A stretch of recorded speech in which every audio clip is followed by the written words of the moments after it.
Hello, thank you so much for being involved in making videos for this virtual Posada. It's going to be so lovely to have lots of different people sharing the nativity story together, and especially I really love the idea that we're going to see lots of different nativity crib sets as the weeks go on. I'm sat here with a candle already lit because I don't have any matches. I'm sure you'll be more organised than me. But I thought the easiest thing to do was to show you some of the bits that need a little thinking about before you make your video. So, when you do your video, if possible, it'd be really nice to see you. Obviously, if children are involved and you're not comfortable with them being online, because it is a digital calendar, we completely understand. Do what's best for your family. Perhaps we could hear their voices at the side, or perhaps they could do a bit of the old sweeping the characters in off screen so that they are part of the process, because that would be really lovely if that feels okay. But ultimately we want your house to be safe and happy.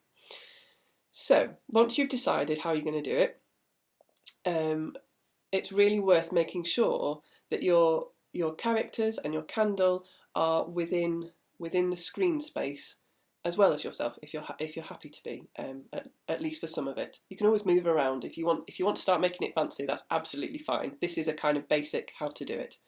At the beginning of the liturgy, we light the candle for whichever day of Advent you've been asked to do. So if that can be done in such a way that it's on screen, that's great. Really lovely. And then if you've got a live flame, you may well want to move it out of the way as you tell your story, in which case, if you can remember to bring it back for the prayer for the world, that's really lovely. If not, don't worry. And then we move to the storytelling. So I'm going to do one early on just to show what I mean, because I think it's a nice chance to use the different characters in the crib set, but not to make it really stressful, just to show them basically. Here we go. In the days of Herod the king, in the town of Nazareth, there lived a young woman called Mary. Mary was engaged to be married to a carpenter called Joseph. One day, an angel appeared and told her, "You shall give birth to God's son, and he shall be called Jesus." While Mary was waiting for her baby to be born, an order went out that the world should be taxed. And that's the end of the text for that day. So what I would do, ideally, is leave them in the right place so I can just pop my candle back on there. Ta-da! Job done. Okay, and then just to show you one more example of the text for Shepherd's one, just in case it's helpful to see the different characters. I'm going to blow that out so I don't set fire to my house.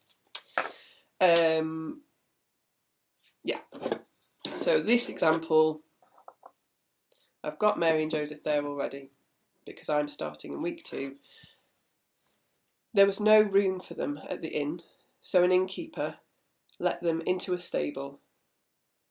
Mary gave birth to a son, and she wrapped him in swaddling clothes and laid him in a manger. And then I think what I would do is move them out of sight. Now you see, this is why we need to think about it first. Out of sight rather than half out of sight. There were shepherds on a hillside nearby, watching over their flocks by night. And an angel of the Lord appeared. He told them not to be afraid, because he came with good news. And that is the end of that bit of story. So what I would do is move those back out of the way, pop Mary and Joseph back into the centre, bring the candle bit back, and I'm ready for my prayer for the world. I hope that's helpful.